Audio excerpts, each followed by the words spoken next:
Um, as a kid, I mean, probably like your son's age, um, we would go to Chinatown. Like family lived in Chinatown, right? My parents immigrated from China and everything, and obviously all my grandparents and everything, and Guangdong, um, Toisan area, yeah, Toisan, yeah, nice. yeah. So we lived in the outer Richmond, which is by the ocean in San Francisco, and every weekend was visiting our grandparents in Chinatown or, grocery shopping or whatever. And my memory of drums, lion dance, flashy things happening. You don't know what's happening, but it's all exciting. Um, Probably like your son's age or a little bit older, and my dad picking me up on his shoulder so I could see everything, and you just you don't forget that memory. And later on, when the Shaw Brother movies came out in Chinatown, like we would still go to Chinatown. My parents would leave us at the movie theater so they can go do their things and everything. We always want to learn martial arts when I was a kid. Yeah. Then later, obviously, Bruce Lee came along and all that stuff, but never had the opportunity. Um, Never had the opportunity because the one place that my parents or my mom knew of, which it was right next to the garment factory where she worked, and she looked at me and she's like, talking to my grandma, she's like, no. I'm like, why? And she's like, Kai Doi. I'm like, what do you mean? And so Kai Doi means bad guys, right? So, she felt it was um, gang related. So never had the opportunity. Then later on, moved to the East Bay, and when I was 18, I was working and everything. Then I started to do some martial arts. They didn't have Gong Fu or anything like that out in the East Bay. This is 1980s. It was What part of the East Bay? Concord. Concord. Oh Yeah. yeah, there's nothing So out there there. was nothing out in Concord at the time, Yeah.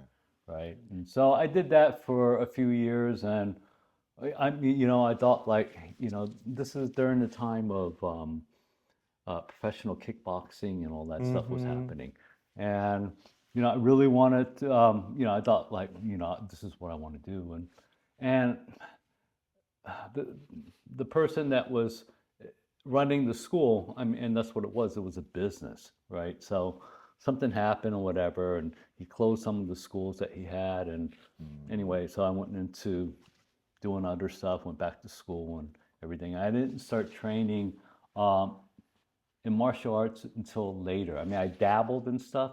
I was always interested, like, I would like try Hapkido or Aikido or Yeah. different things. And the art that the school at the time in Concord, it was a basically, it's called like karate kung fu, Mm-hmm. right? So, and they use both words to attract either or, Yeah. right? It was basically a Kempo school, Mm-hmm. and Hawaii. Hawaiian Kempo, Mm-hmm. based on. And at that time, later on, I started training with Ralph Castro in Daly City, which is Kempo Karate. It's Hawaiian, and I knew and heard of him when I was a kid living in San Francisco. And I actually, when we were doing the thing in Concord, a couple of his students came over and joined our school and everything. And I saw like, a difference in how they moved and everything. And one of my friends was training there. So I'm like, I was a little bit older, a little bit heavier, needed to get back in shape. And so I started doing it. And so I was with my teacher for 12 years until he passed, well, until he retired, and then he passed away in 2019. Mm-hmm. But I still, it's everybody calls it a modern, it's a hybrid, it is what it is. Um, it's from Hawaii, it's what they did at the time, Yeah. which is a mixture of Japanese, Chinese, um, you Yeah. know, a little bit of this and whatever, right? And Kempo, if I'm not mistaken, there's a lot of like muscle memory drills and kind of application drills. the the the systems are different. The I mean, I can tell you from what my teacher is like when he learned from his teacher. I mean, what impressed him was just the sheer power and speed that his teacher displayed. And this is from him. Actually, his dad was he was a boxer. So he was a street fighter. So he would like fight for money and stuff. So from him like learning some boxing from his dad and everything, and then seeing this Professor Chow was not a big guy, but he was very he was very strong. I mean, like this, like his sandbag was filled with, I mean, his heavy bag was filled with sand. So you're punching it, and so he was. I mean, I have pictures. I mean, his knuckles are just full of calluses and everything. And so, I mean, it's a different time. I mean, those guys back then, the way they trained hard. Um, things got broken, things got bloody, but they're fighting for their lives. And people don't understand. It's not Hawaii, the beautiful Hawaii. It's you're Hawaii's gangster, dude. well, I yeah. lived So there there's 5 years. I yeah. So know. there's Yeah. parts of it. It's scrappy. They So fight hard, especially like the Pacific Islanders, like Samoans, Tongans, and the like. Oh my God. And they never fight one on one. yeah, You yeah, always fight the crew. yeah, yeah, yeah. And they So bash coconuts. so yeah. So I mean, Professor, he taught he taught techniques, and I think when it came over to the mainland, it came over from my teacher who was in Northern California, and it came over from Ed Parker who was in Southern California, Okay. and techniques. I mean, in Kaji Kembo, all that stuff. I mean, it's all very similar. It's all rooted into basic self-defense, where somebody grabs you, somebody throws an overhand right punch, somebody tries to stick you with a knife or a club or whatever. You have your basics. The thing that my teacher did was he took these techniques and he formulated them into short forms for memory. So we have what we call key dances, and and the thing is it's just like all martial arts where you just you're building upwards, but really the most important thing is the basics that you first learn that people don't understand. They think like, you want to learn something. It's like, how do I become a master getting up to the top of the mountain and learning all these things where the most important thing is this right here that you first and this is from actually a lot of my conversations with all these people that I interview. I'm like, everything my teacher has shown me from the very beginning of learning, I'm like, those are the most important things, right? So yeah, it's very interesting. Right on. Yeah, Yeah, I love those conversations of how the most basic, the most primary things are actually the most advanced things and the most functional things. And there's no such thing as a black belt, it's just a dirty white belt, kind of. And I really love how those conversations translate across arts. yeah, Like, for example, baseball. yeah, Can you swing? Can you throw? Can you catch? Little League from the World Series. Can you swing? Can you throw? Can you catch? Swimming. Kick, stroke, breath. yeah. Summertime swim camp or Olympic is just kicking, stroking, and breathing. Well, and that's the thing, I mean, one of the gentlemen I interviewed, I mean, he said it correctly where he does, most people look like, what's the difference between Chinese martial arts or Okinawan or Japanese or whatever, where he's like, well, what's the similarity? Because the thing is it's all similar. Yeah. you can only kick and punch a certain way. Yeah. If a punch comes at you, you can only move a certain way. Mm-hmm. It's not like you're going to do a Chinese flavor over a Japanese. It's whatever you're going to do at that moment to get out Yeah, of the way or for whatever, sure. right? Yeah. You know, so I think people, I mean, it's good, you know, it's all relative, For sure. Yeah, right? my buddy Matt Lucas, shout out Matt. He has this conversation bit of what style is best, right? Yeah. You know, it's, you can't say his response is, well, what are we fighting about? Or what are we fighting for? You know, and that kind of will give you a better gauge of what style is appropriate, not necessarily what style is best. I think what style, and the thing is people have to understand it's not the style, it's the person. Mm-hmm. You know, it's like whether that works for you or not. For I mean, sure. honestly, I think when you're younger, you're like, oh, I want to learn martial arts. I want to learn how to fight, right? So I want to learn how to fight. And that's the thing. It's like, well, you don't really want to fight. You want to learn how to be able, so you're able to defend yourself, Mm-hmm. right? I mean, you're not going to like, unless, you know, unless you're going to go into the ring or whatever, you know. And the thing is, you know, it's like I started posting stuff on TikTok, and I posted this short video of Professor Julung, who was the inheritor.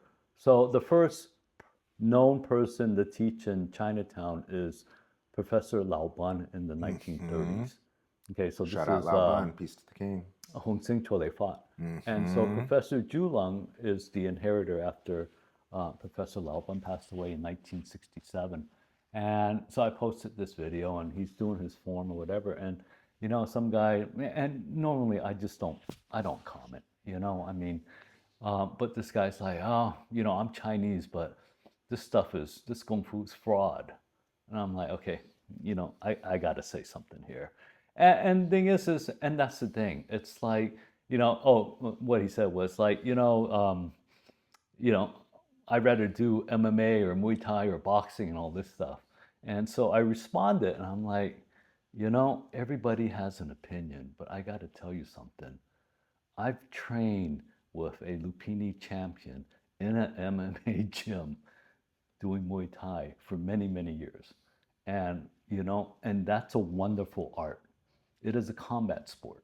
It's great for self defense. I mean, I wouldn't knock anybody that comes out of the gym or whatever. Those guys are fighters. But the thing is, you don't understand these guys that came from the 60s and what they were fighting for, because they're not fighting in the ring. It's not sport. It's not a sport. Yep. It is not a sport. I Mm-hmm. mean, they will, it's about damaging you. Mm-hmm. You know, and that's what it looks, you know.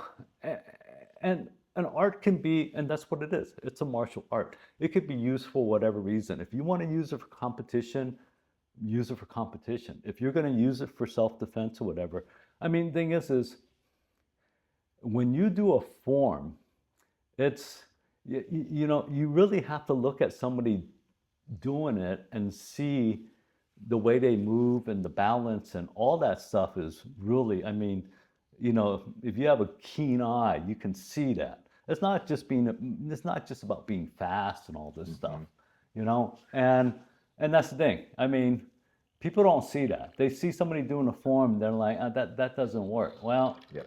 yeah. Uh, Go ahead and Try it. try it. Yeah. Go for it. You know, I mean, I wouldn't, you know, so. It's true.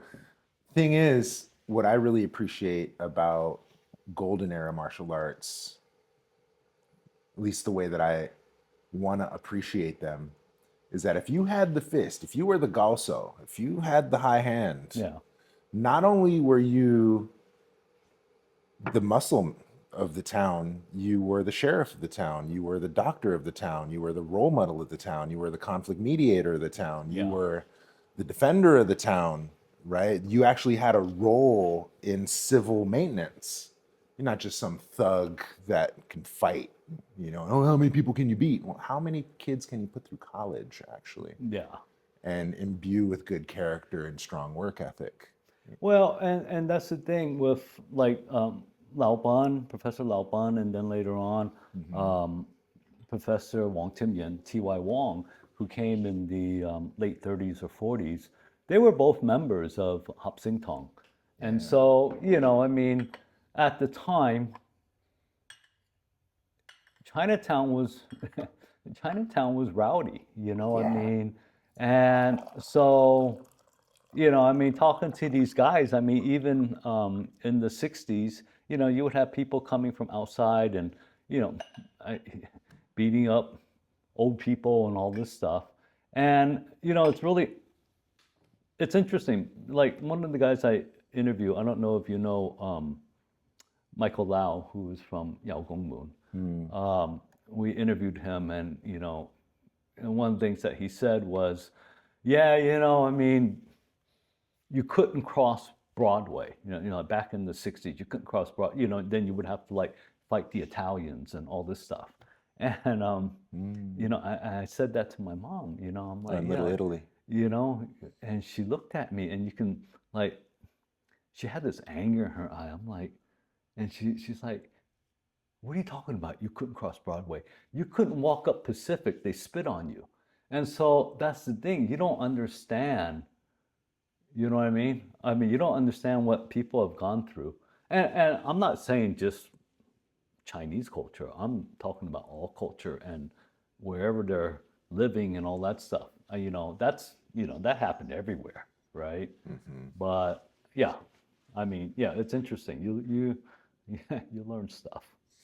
Definitely learn stuff. Mm. Yeah, but yeah, Right on. those guys were kind of like the protector of Chinatown. Yeah. Right? Yeah. You know, I would be amiss if I didn't introduce you. Oh. This is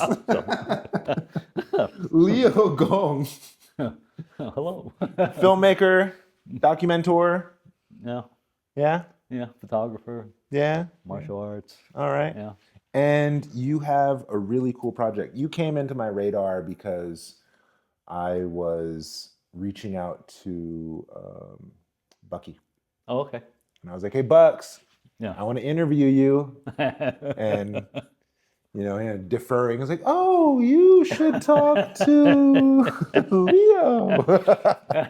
Yeah, he So you didn't say yes or no. He just sent your contact. And then the yeah. next day, Chris sends your contact. And then, Okay.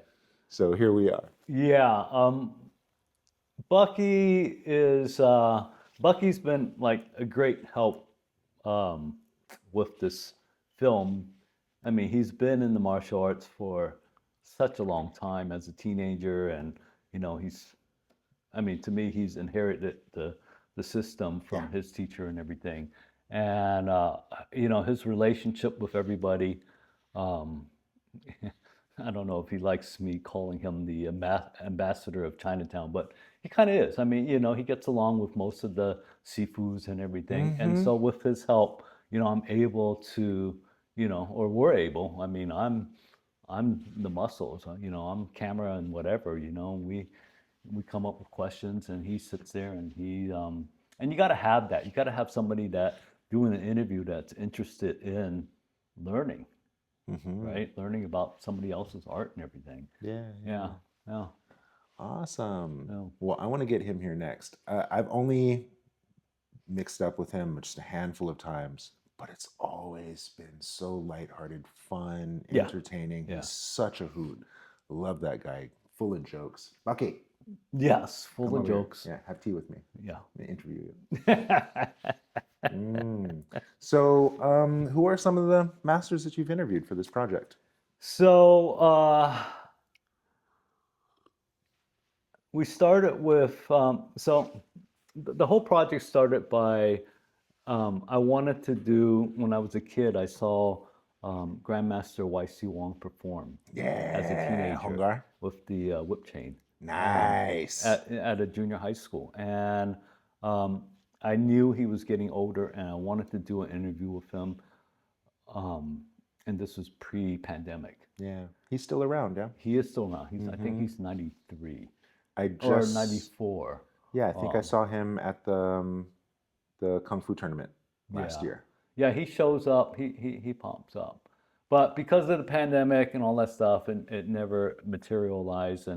And so I had seen like the San Francisco Kung Fu Day on YouTube. And I'm like, oh, that's interesting. All these guys are getting together, Mm-hmm. and so I asked a relative of mine, like, hey, do you know Richard Au from Yao Gong Wu? And so she introduced me, and that's how the thing got started. And actually, um, Bucky was very interested, and he got Dennis Dino Salvatore, who is Hong Sing. So he is the, I guess, third generation from Lao Ban, to Mm-hmm. do an interview. And so I started with Grandmaster Dino, then Grandmaster YC Wong, and his students, Aaron, Tony, and Daryl.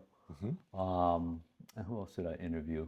Uh, Simone, who was Colin. Yay, okay. Yeah, so I needed to get her in there. I wanted that Mm-hmm. perspective. Mm-hmm. Some of the students from T.Y. Wong School, unfortunately, I don't think the system is still being taught, but some of these guys, I mean, they're in their 70s and 80s, and Mm-hmm. so it's just their memory of learning from their teacher and stuff. Yeah. Um, Have you considered like maybe a seafood Troy Dunwood? Well, so the whole thing, so the Mm-hmm. whole thing I started with was I wanted to get like the core kung fu schools of the 60s, Mm. right? And so at the time, so it was Weiss, so it was the Hong Sing studio, YC Wong, Colin Ying, um, Bucky Sifu, Wong Jackman, Mm-hmm. Who and kicked Bruce Lee's butt? well, I'm not gonna, I'm not gonna get into that. So I mean, so one of the reasons why I wanted to do this is because I I did a documentary on my teacher. Yeah. There was a period where he was ill, and we're like, we need to do like this Q&A with him, just get get as much information as possible. And so he came over in I'm not sure when he came over. I want to say 57, or I know he started teaching in 58, but it was because he would go visit Lao Ban and Wang Timian in the early 60s, and he befriended James Lee Mm-hmm. in Oakland, and that's how he became friends with Bruce Lee and Al Yeah. Novak and Ming Lam and all those guys. So Oh, Wing there's Lam. like that Hawaiian connection and everything. So I wanted to find out, and because the thing is even though it's Hawaiian Kempo or Kempo Karate or whatever you want to call it, I Yeah. see when I see people move, I'm like, it's, like the T.Y. Wong stuff, I'm like, that salutation looks very familiar.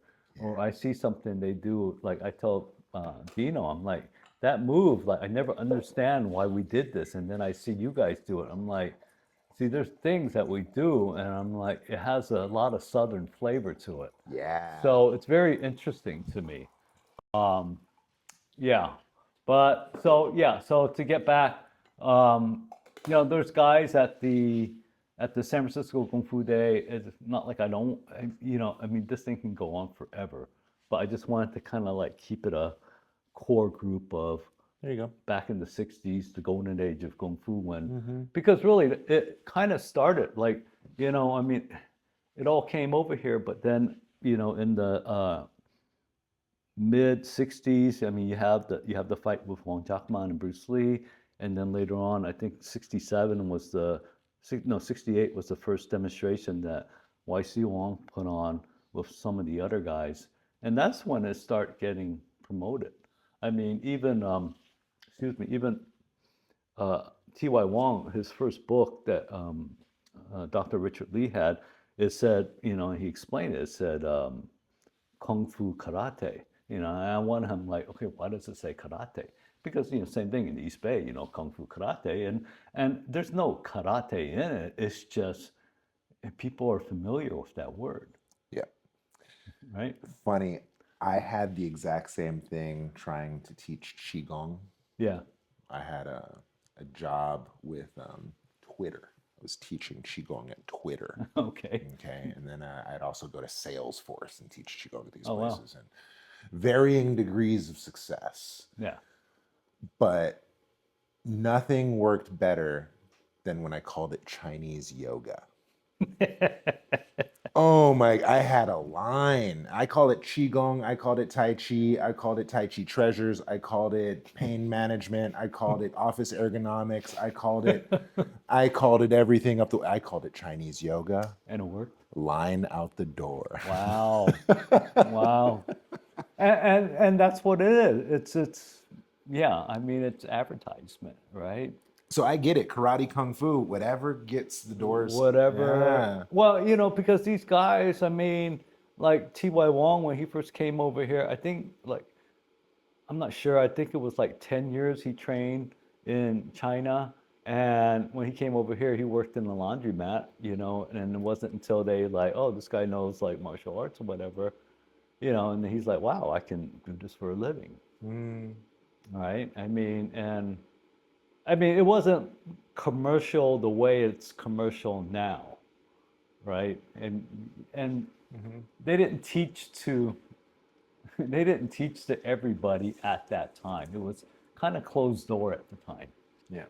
It took a while for them to open up to, because you got to understand. I mean, they don't want to teach people that they think that's going to come from outside of Chinatown and pick on people in Chinatown, right? For sure. Yeah. So, yeah. Mm. So you had mentioned those 5 primary schools of San Francisco in the 60s.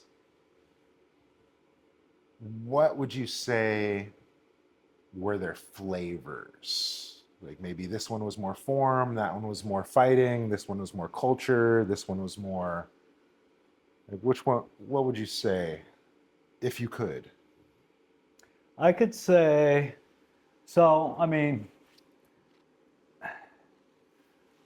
the Southern arts, I mean, Hangar and Chole Fat, yeah, like especially the Hong Sing Chole Fat.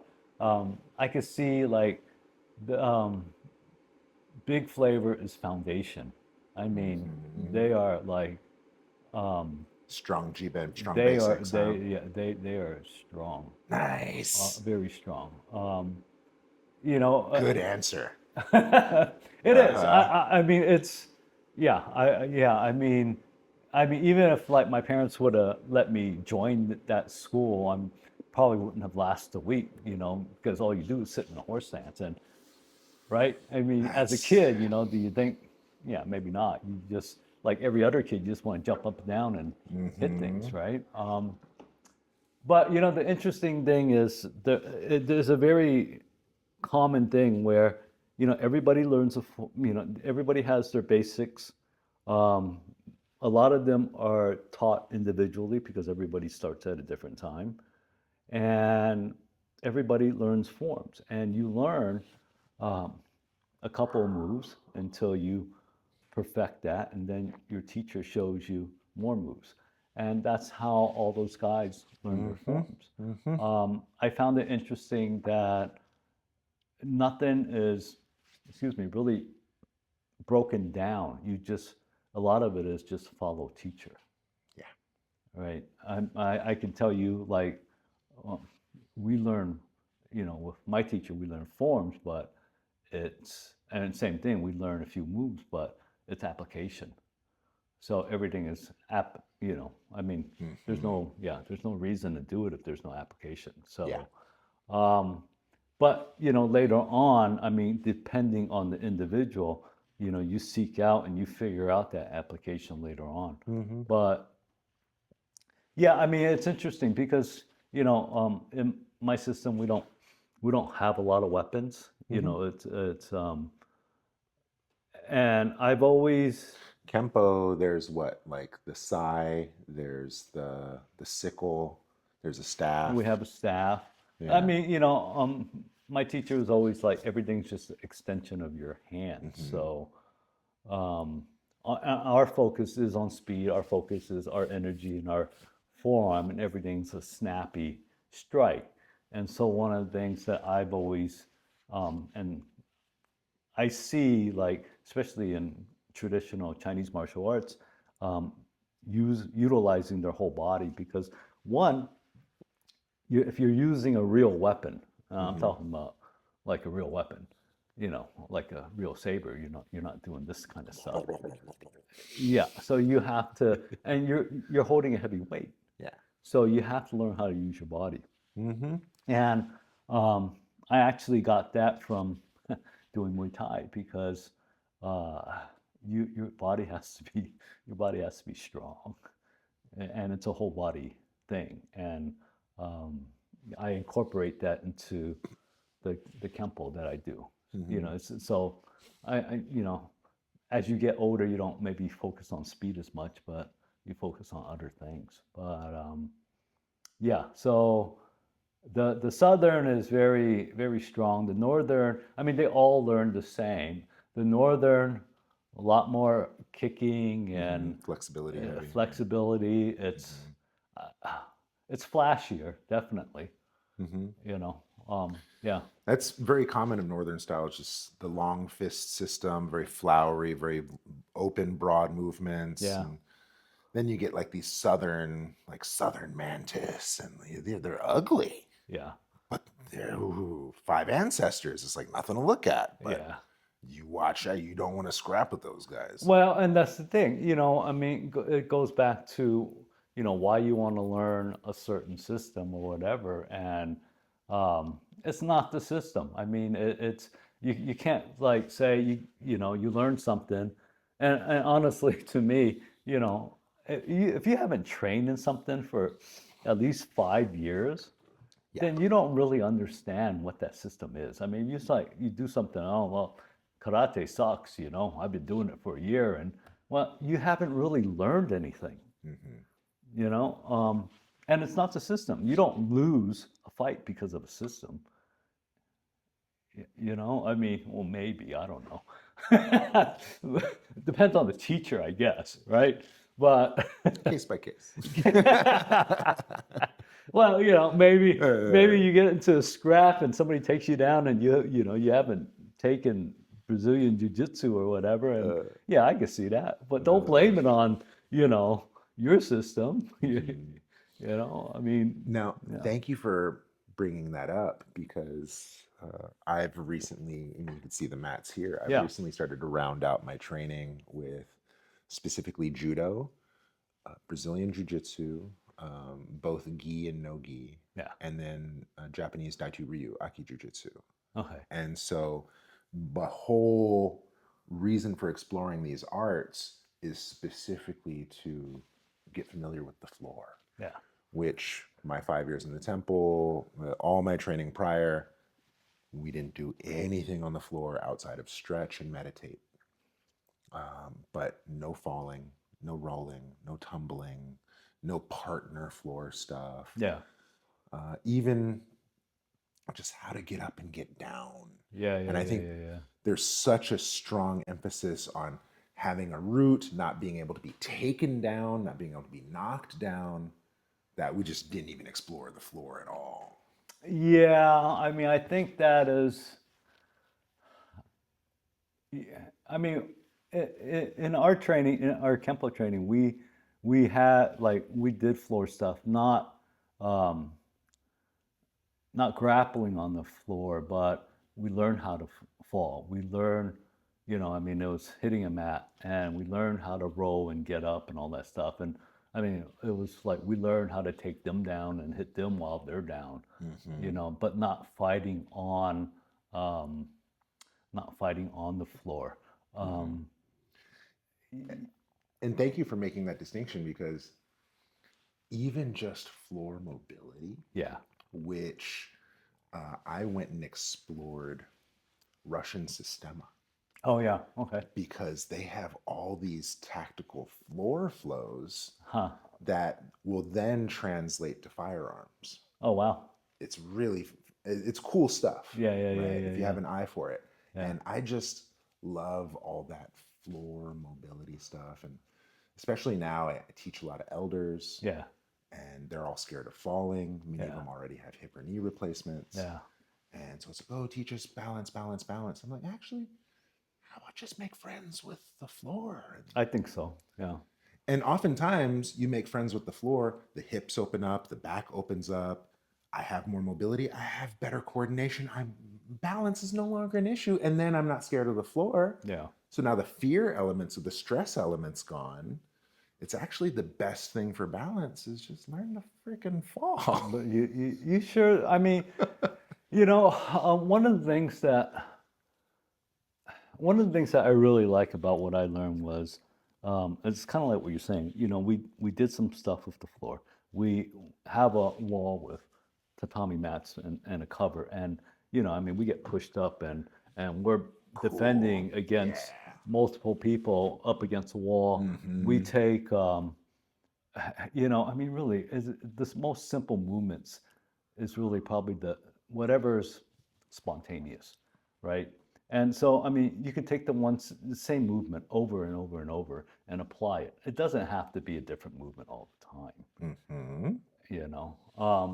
And I think our floor thing is Professor Chow, his brother John John Hoon Chow. He trained with I can't Professor Henry Okazaki. Mm. Not so, no, I don't know if I'm saying the last name correctly, but it was Danzen-ryu, which is a combination of jujitsu, judo, and so those guys they were doing takedowns and they were doing stuff on takedowns on cement. So you have to learn how to Mm-hmm. fall, That's what we did with the Russian Sistema. right? Everything You we did on have the to cement. learn. Yeah. You have to, and that's the thing. I mean, and I think that's one of the things that I wrote to this guy. I'm like, on TikTok, it's kind of like, yeah, I mean, all this stuff is great. I mean, you know, but then you don't understand. These guys in the 60s, they're training on concrete floor. They're training like they're street fighting. It's not, yeah. I mean, yeah, it's totally different. Um, Yeah, that makes me want to get my 4-year-old rolling around on the concrete I now. think it's important. You know, Yeah. when my teacher retired, like my friend, and he's probably still doing it now. He trains with House Gracie over in San Yeah. Francisco. He's been doing it for a long time. He loves it. Me personally, it's just not my cup of tea. Um, Mm-hmm. I was thinking like I wanted to do something more traditional. Yeah. And I was thinking, oh, maybe, you know, I'll learn Hungar in Chinatown, whatever. Mm-hmm. And then actually his daughter's like, Leo, you know, you ever get a chance, try Muay Thai. Mm. And so, you know, Coach Johnson, and he started teaching at a gym that was not too far away from where I worked. And I did it. And boy, it kicked my ass. Yeah. And it's just, but I loved it. And one of the things that I just recall, like this one time we're training and doing Kempo, and one of my seniors, like, do you think, you know, you guys think this will work for you, right? You can use this in self-defense. And I'm back in my mind, I'm like, well, you know, that 6'2", 200 whatever pound big white guy in high school that picked me up and slammed me against the lockers. I don't know if it'll work, Mm. right? So, and then that's why I was always like, you know, I mean, I'm fast, but you know, how do I really develop power? Mm. And you know, to me, power comes from inside. Mm-hmm. Mm-hmm. And one of the things that I really like about training with Johnson is not grappling on the floor, but learning how to grapple standing up. Because the thing is if you Clinch ever, and stuff. it's Yeah. clinching. If you Uh-huh. ever get into a situation where you have to defend yourself, you're not going to be boxing and, oh yeah, you hit me, I hit you. You're going to get grabbed. It's Mm-hmm. going to happen, Mm-hmm. and you're going to have to deal with it, Mm-hmm. right? So yeah, that's what. Yeah, clinching is yes. Now, you brought up Muay Thai, and in my training in Hawaii, I was exposed to Muay Thai. Master Cam, shout out to you. I have no idea where you are, what you're up to, but he was Temple Orthodox Huh. Muay Thai, and 2-hour class, Yeah. 1 hour meditation, Wow. 1 hour punch, kick, 1-2 combos and basics. Yeah. And he was putting out champions. Yeah. And so he presented the spiritual side Yeah. of Muay Thai, Yeah. right? And he had this whole philosophy. It was really beautiful the way he presented the material. And that had inspired me later in my training. I went to Thailand and I stayed in the temples there to learn Thai massage. Oh, okay. And a complement to the Thai massage was a personal self-care Thai yoga stretching routine. It was the Muay Thai prayer that they do in front of in the Oh, beginning of yeah, matches, yeah. right? And then I had an aha because those same movements that they do in ritual prayer are self-care. Guess what? Those same movements they apply in their massage too. Yeah. And so the same deadly, devastating Muay Thai, kickboxing, fighting, killing art is the same self-care routine, is the same medicine routine. It's the exact same thing. Yeah.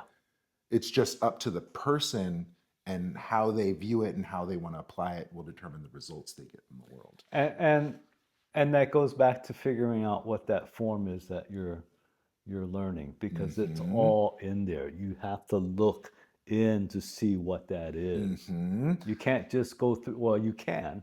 You can just go through movements if you want, but it's that's all it's gonna be, Word. right? So now with this context of the martial, medicinal, spiritual, Yeah. I want to take it back to those first 5 schools. Who had the full thing? Who had it all? You know, that's a great question. I mean, everybody, see, to me,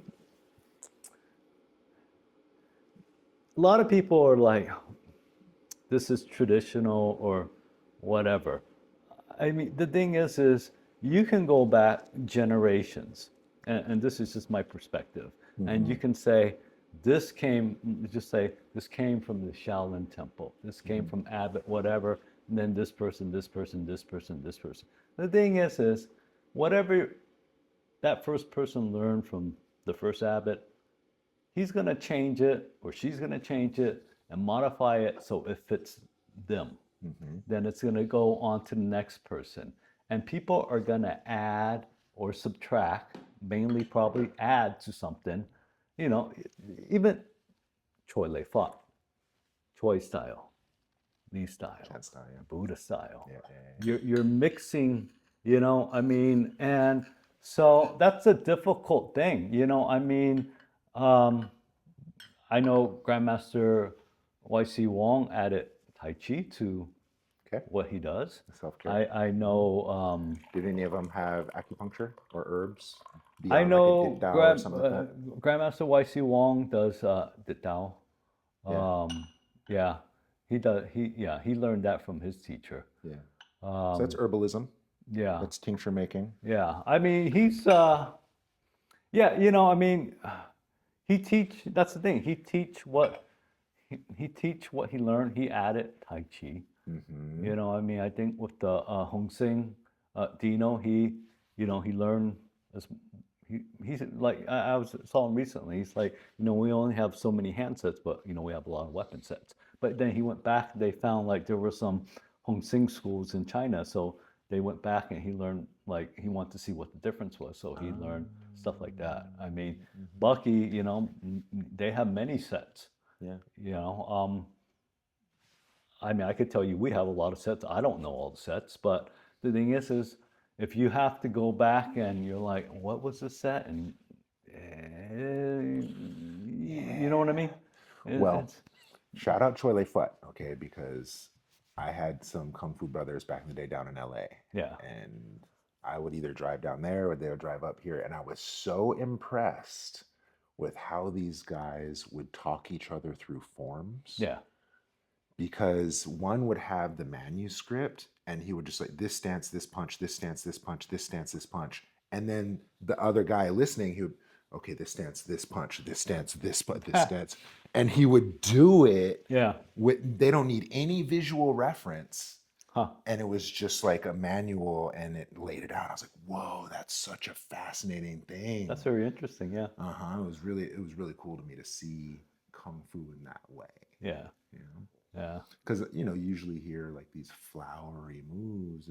No, horse stance, left choice, right Yeah, hand, yeah, three, yeah, four, yeah, and yeah, yeah. then it's But, beautiful. I mean, I don't know. I mean, even though like, flowery moves or whatever, I mean, if you look at something like capoeira, Yeah. it may look, beautiful, like it's a dance or whatever, but there's defensive movements Oh my within. goodness. Did you ever see that martial arts thing where they were measuring the power and the guy Oh, like did a yeah. capoeira kick Yeah, yeah. and damn near broke the machine? Yeah, I mean, see, that's the thing. I mean, people see, like, unless you feel, you Yeah. don't really Yeah. understand. I think you got to feel the power of something Mhm. to actually understand what it is. Yeah. You can look at something on a, I mean, there's everybody's like, okay, this animal style or whatever, right? And we're going to use the tiger or whatever. Yeah, I was doing this. I was doing a photography documentary, and I was up in El Dorado Hills, and um, Chris was rounding up some sheep that every 9 months they have to, well, I don't know, harvest is the right word or whatever. Hey, yummy. But so, yeah, so we get them in a bin, and there's a buck in there, and we're trying to separate them. And I'm holding the fence, and because there's no lock on it, and the kid's holding the fence, and the buck is, tripping out, and he's getting all excited, and he's like, "Wow!" And you could feel like that energy, and you're like, And so when they talk about animal style, that's animal style. You, Yeah. you know what I mean? Oh It's yeah. not like I'm gonna do a tiger. No, No, it's no, not. no. This is a No, raw. it is, yeah, sheer power, right? And Yeah. yeah, Just the other day, mentioning Thailand earlier, on one of those trips, I went to one of those tiger farms. mm, And, if you have money, you play with the little baby tiger cubs. yeah. If you're broke, you go in with the and so I'm a little broke. I went in with the and they're there. They kind of guide you and tell you how to be with them, but you kind Yeah. of walk from behind. You can kind of touch them on their hind leg, Wow, wow. and you can feel just the pure. They're sedated. They're fed. Yeah, There, but that's crazy. you can feel. It's like the closest I can describe it. It's like sitting in a muscle car with the engine revving. Yeah, yeah, yeah. Wow, It's like you wow, can feel, bro, the tiger style. wow. Okay, next question. So, and thank you for playing with that idea too of the martial medicinal spiritual. And I only relate that because it kind of speaks to my journey Yeah, of how I came up in a dangerous neighborhood. I wanted to feel safe in my body. yeah, And so I learned martial arts. And yeah. then comes a time, my football coach said, boys break, men mend. And so I realized I could break arms, but I don't know how to set them. Yes, And so yes. I'm like, oh shit, let me get into body work, let me get into healing arts, acupuncture, and the like. I pursue that long enough. Holy shit, the same move to break an arm is the same move To to set it. set an arm. Yes. Bing, if the only difference is me, I need to go to the temple. Yeah. And then lo and behold, the same move now is an opportunity for me to discover myself, Yeah. right? And who I am in this context of life. And so one move now becomes this beautifully faceted gem. And so I look for schools that have these values, that share these values. And so to tie that back to those 5 original schools, who would you say has the best legacy? Um, that's a tough one. I mean, I gotta say, I would have to say the Hong Sing School, because it Mm, is I mean, and I think that's, just because, they're the ones with the basics, right? yeah, well, I Yeah. mean, and they're the Strong first horse they're stance. the first to share this art in the 30s, right? And Hmm. um, yeah, they're the ones, Okay.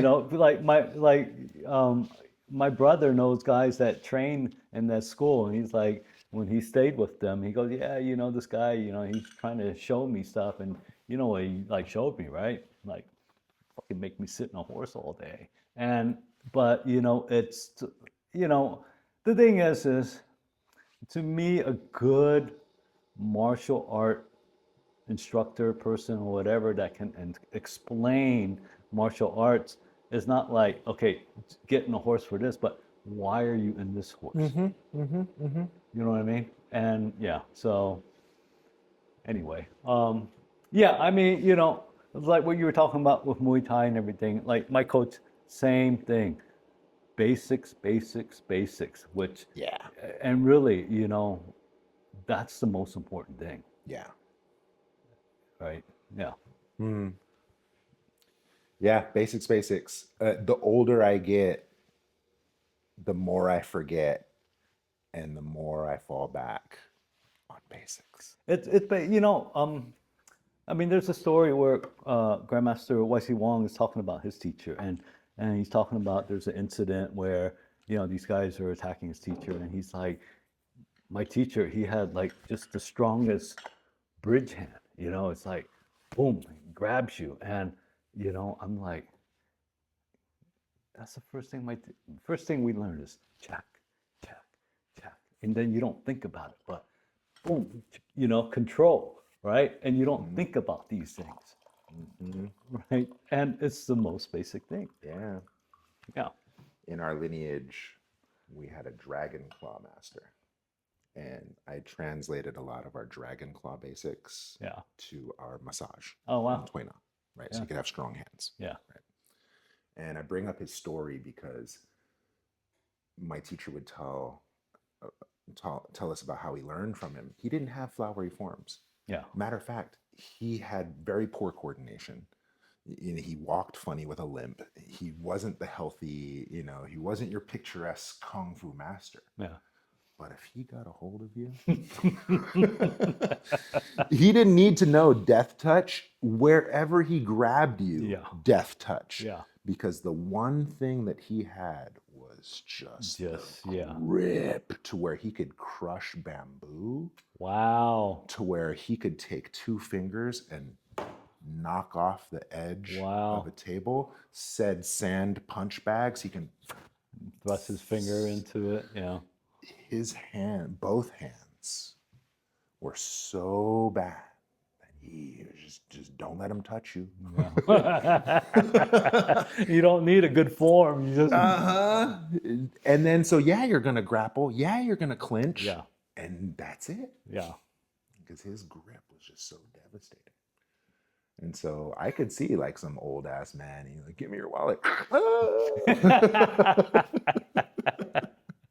Well, I mean, that's the thing. Like with Professor Chow, I mean, he didn't teach forms. He went and, I mean, the stories are he went and he tried these techniques, whatever he learned. Some people say he learned from Matose. Some people say he learned from some stuff from Dan Zanru, or some people say he learned Chinese kung fu from his dad. And some people are like, well, no, he didn't. But whatever it is, that guy was powerful. I mean, it's like what you're saying. And, I mean, there was a question where I think one of the questions like, so, what degree was Professor Chow? And my teacher's like, well, there was a point where everybody's saying they're 10th degree, and he's kind of like, well, if they're going to be 10th degree, I'm going to be 15th degree. And my teacher's like, as far as I'm concerned, he could be whatever degree he wants to be. And if you want to challenge that, you go challenge him. So, Fun. yeah. Okay. Speaking of challenge, do you have any fun challenge stories? Um, Because also of that era, there were challenges. Well, so of course the main challenge, I mean, obviously I didn't know about. I was too young, but it was Bucky's teacher, Wong Jackman, and Bruce Lee, and so there's, obviously, two sides of why the fight happened. There is Hollywood's version of what happened, and so So it's in the film. So if you want to know, you gotta watch the film. And Great. actually, and you know, and it's I have different perspectives. I mean, one of the other guys I interviewed. I mean, there's quite a few guys and all different stuff. Well, I grew up in the Outer Avenues, and a couple houses down from me were these two guys, Jeff and Michael, that when we were, I don't know, elementary school or whatever, we would hang out and, trade stuff or whatever. And we, I think it was my older brother that traded Jeff a magazine. And on the cover of this magazine was Bruce Lee and some other guy, I don't know who it was. And so Jeff has part of his collection at the Chinese Historical Society. And Jeff Chin is working with Bruce's daughter Shannon to put a statue of Bruce in Portsmouth Square. But yeah, so I mean, so Jeff is. Shout out Jeff. I want to interview you too. Yeah. So I interviewed Jeff, and I mean, so he talks about what happened and all this stuff, and different people. But I mean, yeah, there were challenges. At that time. I mean, and not even in Chinatown. I'm sure everybody at that time, it was like the beginning of martial arts. Yeah, like for even karate coming over after the World War II and everything. I mean, everybody's challenging everybody. For sure. Right. So. Well, we brushed on the Bruce Lee Wong Jackman challenge, and I really appreciate Scott Jensen, Sifu Scott Jensen. Okay. Yeah. Shout out Sifu Scott. Another Wong Jackman inheritor. Yeah. Right. 10,000 Victory School. And I remember having conversations with him about, sure, there's the Hollywood story, but who had to leave and close their school? Yeah. And if you know traditional Kung Fu, who left and closed their school? Well, it's not in my film, but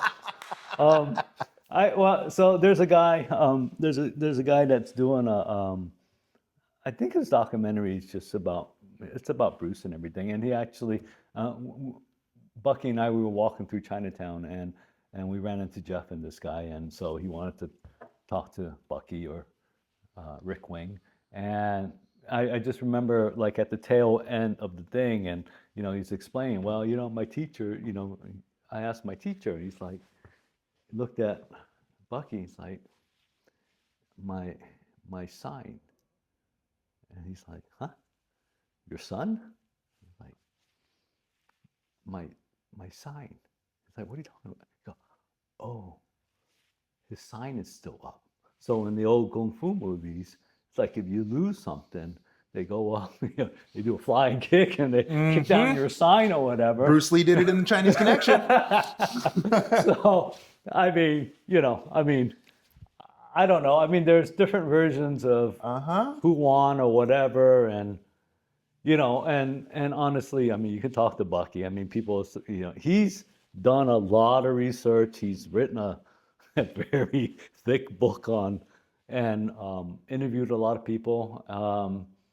It's very detailed. Yeah, it's very detailed. But now, no disrespect to the king, I think Bruce Lee to Kung Fu is like Bob Marley to reggae. He's a great gateway drug. But there's just so much more to Kung Fu, in the same way there's just so much more to reggae. Yeah. Bruce Lee is iconic for a reason, and so I was definitely influenced by him early on as well. Yeah, I mean, and that's the thing, it's like, interviewing Jeff, I mean, he moved away, they moved away to Daly City, and, interviewing him, he's like, racism. I'm like, what are you talking about? It's Daly City, right? I didn't think, I mean, to me, Concord was racism. I'd imagine, yeah. And people are like, what are you talking about? Back then, I'd imagine Concord far more dangerous than Daly City for an Asian. Yeah, right. And so, but that's the thing. And, and I didn't think about it because, you spend a lot of your time in San Francisco, Chinatown, whatever. Yeah. So you don't see that stuff. Yeah. But honestly, I mean, back then, when we watched TV, only Chinese person you don't see on TV is Hop Sing on Bonanza or something like that. Then later on, hey, who's this guy on, Kato on the Green Hornet? So yeah, Hmm. I mean, all that stuff.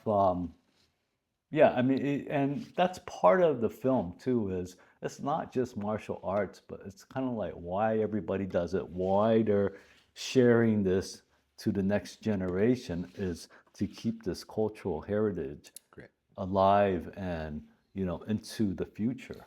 Thank you for sharing that. And it speaks on why I didn't open a kung fu school. I didn't open a Chinese medicine clinic. I opened a cultural center, Yeah. Wudang West Cultural Heritage Center. I taught at the Chinese medicine school in Oakland. Okay. I also taught at the San Francisco one. I also taught at the Berkeley one. But I specifically chose to get tenured at ACCHS because it's Academy of Chinese Cultural Health Oh, nice. Sciences, Yeah. right? Big value on culture. Reason why? Because we talked about how, the fighting, the medicinal, the spiritual, all inherent Yeah. to the system. No, no, no. All inherent to Chinese culture, Yeah. right? And Yeah. just by observing the culture and dive deep into it, like you said earlier, all of it's there. Yeah.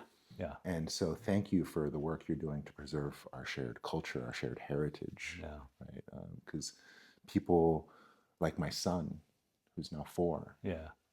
will benefit from treasures like this and relics like this. So, Yeah. thank you for your work. Can you tell our viewers how far along in your project you are, when it's going to be released, if it's not already available? It is so it's story locked. So the story's there. Mm-hmm. It's in post production. Actually, I did um, a pre-screening with a small group of friends and stuff, and Mm-hmm. so I made a few changes and everything. So I'm at the point where I'm still doing some editing. It needs to get color grading and sound and a lot of legal stuff because there's archival. I mean, I've never done this before. Yeah. A lot of archival stuff, and I was thinking about trying to do a Kickstarter thing, and Mm. right now I think it's more important just like getting it out there and sharing this story to get people interested. Yeah. I had a lady contact me. I can't think of the name, Asian American something, triple ACI in Houston, Texas, Mm. reach out to me. I had sent her email, and so we're gonna meet in May, and they're doing, kind of like same thing, like Chinese culture, keeping it alive for the next generation. So as many people that I can talk to and share, again, it's not just, I mean, martial arts, it's Chinese martial arts, but it's about Chinese culture, right? And Right. so, and honestly, I've learned like a lot of stuff doing this about my own culture, Mm-hmm. my own parents. Mm-hmm. They're Mm-hmm. like, they're in their 90s, and I'm learning about, you don't think about it. It's like, oh, we're part of this association. So what does that mean? What is this association? And so that's what I see. It's like there's not many Gong Fu schools in Chinatown anymore. Like Grandmaster Wai Wong still has his. Yao Gong Moon has, Michael Lau has his on Ross Alley, and Richard Al teaches at the Lee Family Association. And so that's the thing. I mean, they're associations. And, I was talking to my dad. He's like, yeah, well, you know what it is? It's a family association. So if they need you to go, you're part of the, you're a member, they need help with photography or, learn Mm. martial arts or whatever, they would Mm-hmm. ask you. And so you're doing it for the community, Mm. right? Yeah. So, yeah. Right on. Well, thank you for your work, man. And thank you for stopping by and telling us your story. Yeah, no, thanks for having me. Where can This people is find you? well, so they can find more information about the documentary at sfmolum, molum.com. Mm-hmm. They can sign up on the wait list thing I have popping up, where if they sign up, get their email, I can keep them updated. I'm trying to get the project done and into film festivals later this year, Mm-hmm.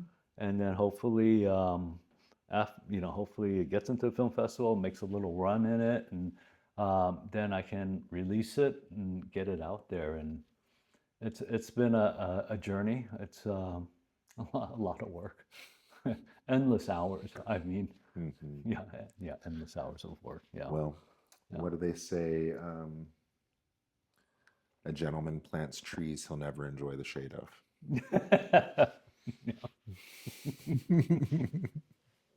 Yeah, no, it'd be great to finish this, then move on to another project. Great. So, yeah. Great. Well, I really enjoyed this conversation. If you see me of any contribution in any way, please, I'd love to help. Okay. Yeah. And this has been fun. Yeah. No, it's been great. I'll probably pop over to the Gold Mountain thing coming up if you're going to be there. Okay. Yeah. Yeah, Yeah. I'll go. So It's been a year, huh? it's been a year. Wow. Yeah. No, I mean, that's like, it's one of the, honestly, I mean, you see it with just doing all these things. Like I hang out with Bucky and his group Jingmo, and they do the Autumn Moon Festival and everything. They kind of like adopted me, I think. But you see the smiles on the kids' faces, and it just reminds me of me when I was a kid. And hopefully, like they'll remember. It's like, oh, I saw this in Chinatown, and oh, I want to learn. And it doesn't have to be martial arts. It could be whatever Chinese thing or whatever, or Asian thing, or what. And honestly, whatever culture, right? So yeah. Right on. Well, yeah. Yeah. Thank you. Thank you.